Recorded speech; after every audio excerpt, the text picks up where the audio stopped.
Welcome to Homegrown Florida. I'm Katrina and I'm excited to show you today my summer garden tour. Summer is incredibly difficult here in Florida because of our heat and humidity, but I have really found a lot of good varieties that are going to grow very well here in Florida during our summer.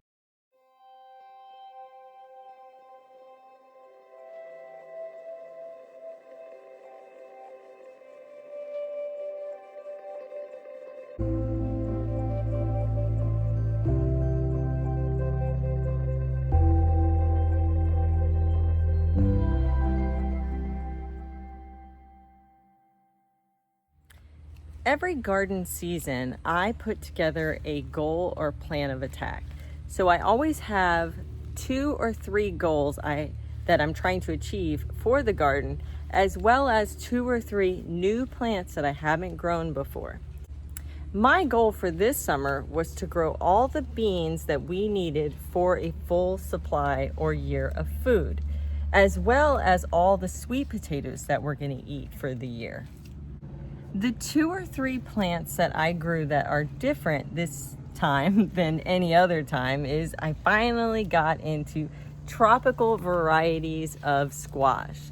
So I have some Seminole pumpkins, Tahini melon squash, and they have done quite well here in Florida during the summer. Another really interesting one that I did was rice, long grain brown rice. I was told that this plant would grow well in our Florida heat and humidity as long as it was placed in a container that didn't have drainage holes. So I have started to grow rice. And the third plant that I started growing that I haven't grown before is some long beans, particularly the Thai soldier beans. And I adore these beans. They are great as a green bean substitute. I actually prefer them cut open and use the inside pea or inside bean before it is fully mature as an edamame substitute. So those are the new varieties that I'm growing this season. So let's jump right into the tour. Make sure to hit that subscribe button so you don't miss any of my future videos.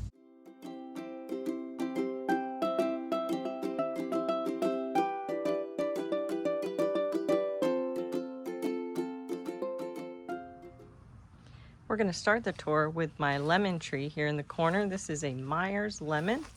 And as you can see, there are lemons, and that one is just now starting to turn yellow. But there are a couple on the tree that are having some problems, like this one right here and that one down there. I think it's either mites or like a rust issue.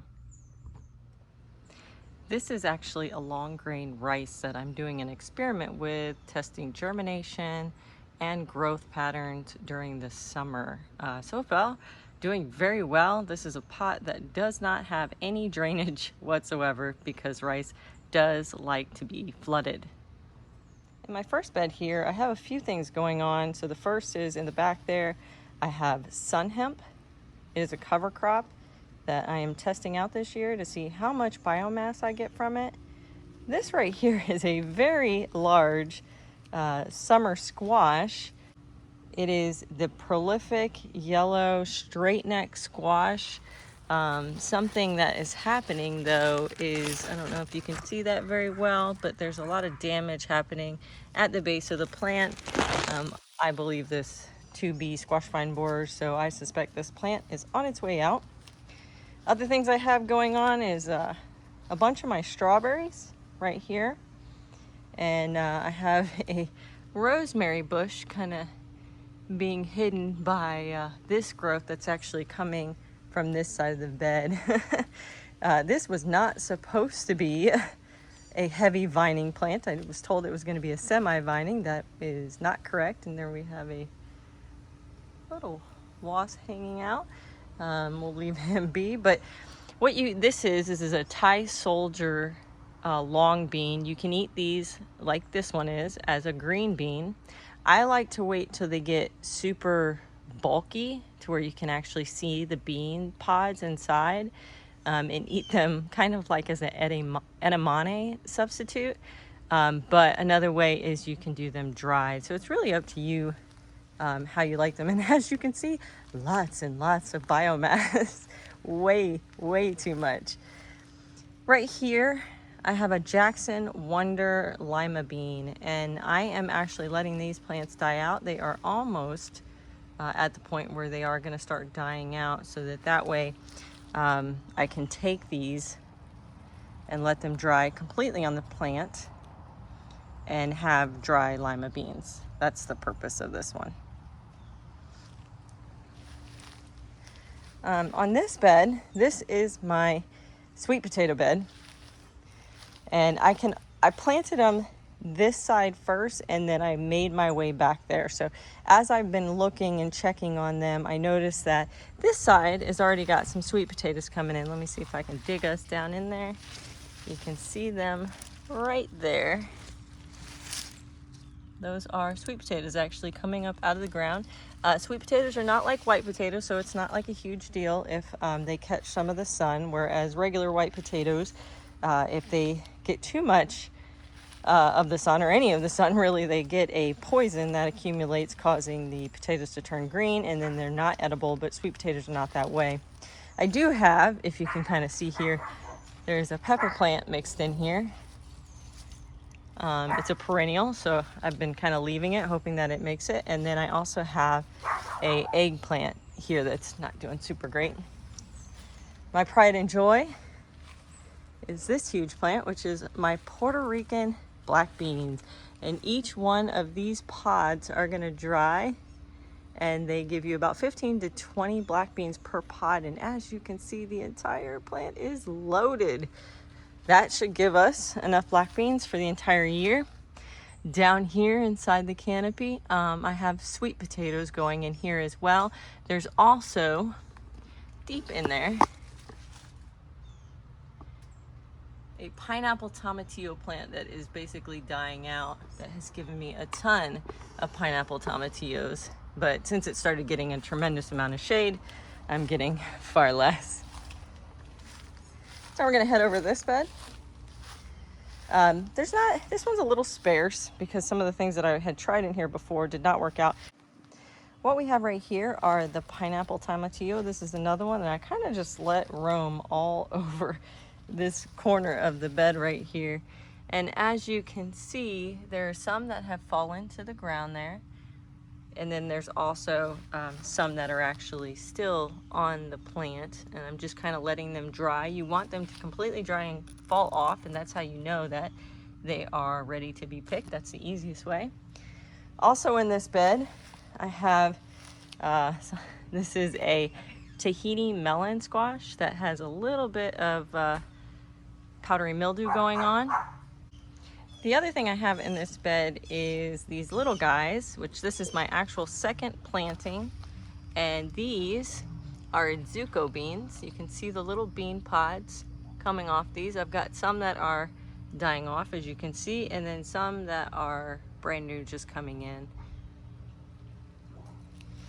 I've been trying to do better with flowers, so I have a little patch right there, and then I have some, I think they're called, I want to say basket flowers right there in the corner.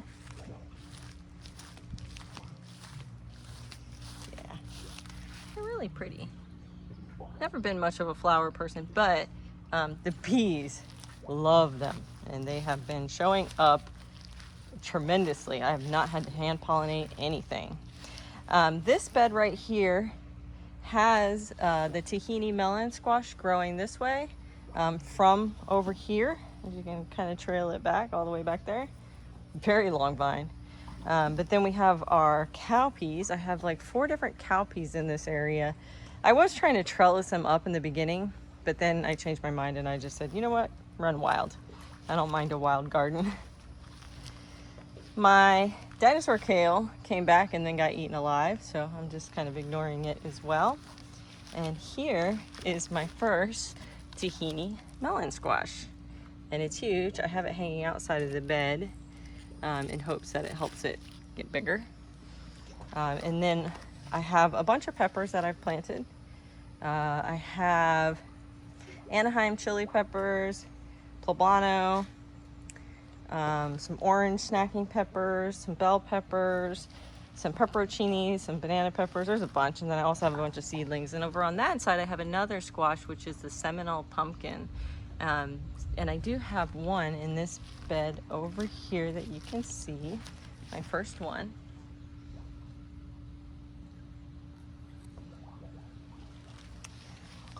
My Everglade tomato is looking quite sad, but believe it or not, the thing just keeps producing. I come out here about every 2 or 3 days and pick off, I don't know, like a pint of tomatoes. This little thing is super productive, even though it looks absolutely terrible.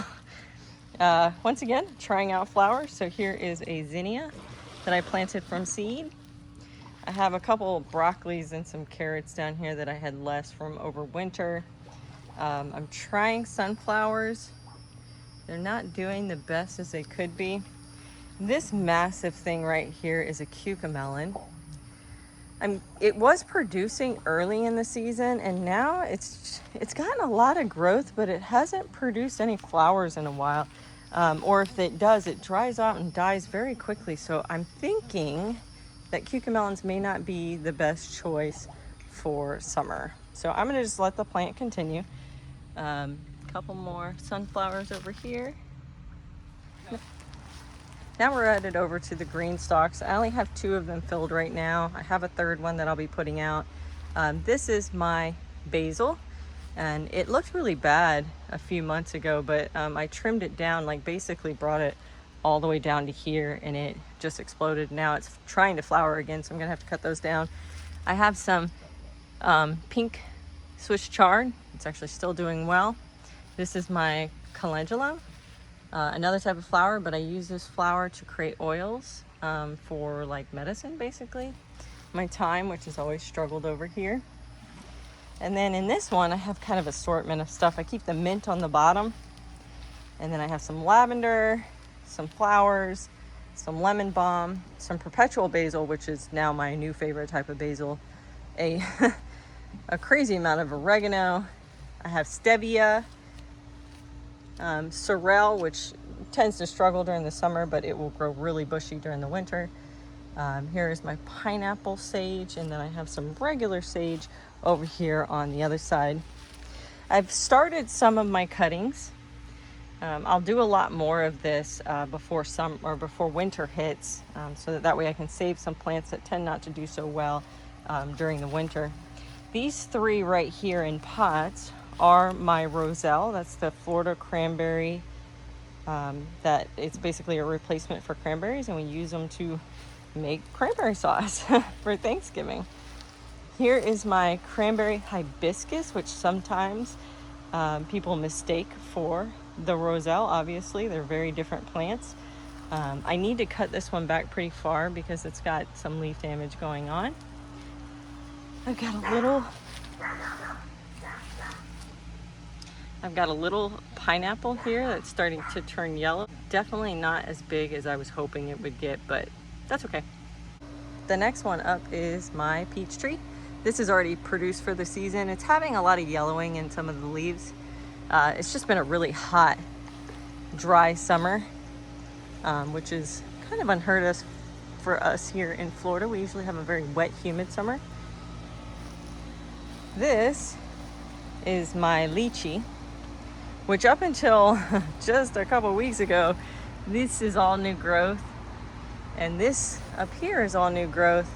The rest of the plant mostly looked like these leaves, and I was getting really worried about it, but for about 6 months since I put it in, it looked awful. This, I believe, originates from India. It is a Sherbert berry, and there's the little berries. It's a new plant for me. I just got it this year. So it has produced a little bit of fruit, which I've tasted. Once they turn red, they're really good. Otherwise, they're super tart. This is my Barbados cherry, which actually has never flowered for me. So I'm giving it a little bit more time to see if it does anything. And then over here, this is my strawberry cherry. I think they also call this a Jamaican cherry. It's got quite a few names. Let me see if I can get you a picture of one of the blooms. Yep, there's one. Very pretty little white flower. And then a white flower drops and you get what's happening right there. A little berry is forming, and those berries will turn pink and they taste like cotton candy, which is crazy. It's so good though. My blueberry bushes, they struggle during the summer. They get a lot better bushy and pretty and everything during the winter. Here's my blackberry bush here. It actually, only had 2 growth points this year. And then after it fruited, which only had like 3 or 4 pieces of fruit, it has grown a lot bigger. In the front yard, I have a lot of, kind of native plants, but edible things. This is a society garlic. It's a great option if you, don't want to grow garlic, but you want garlic taste. These green leaves right here that kind of look like chives. Not that one, that's a weed. But these ones right here, you can chop them up and put them in salads or, pasta dishes or whatever. And it's a very, very strong garlic taste. Last but not least, this is our newest baby. This is who we call Kato, which is a day avocado tree. We just got him and put him in the ground, I don't know, probably 2 or 3 months ago. And he looks great. He's doing really happy. He likes it out here. What was something that you grew this summer that you absolutely adored that did very well? Head down into the comments. I would love to hear about your experience. I'm always trying to add new plants to the garden, especially for summer where it can be difficult to grow.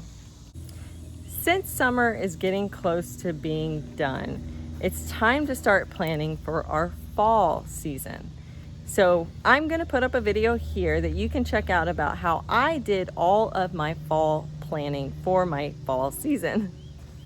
It's gonna describe everything from where I'm going to plant things, to how many plants I'm gonna grow, what varieties I plan on growing, as well as succession planning, which is incredibly important in your fall garden.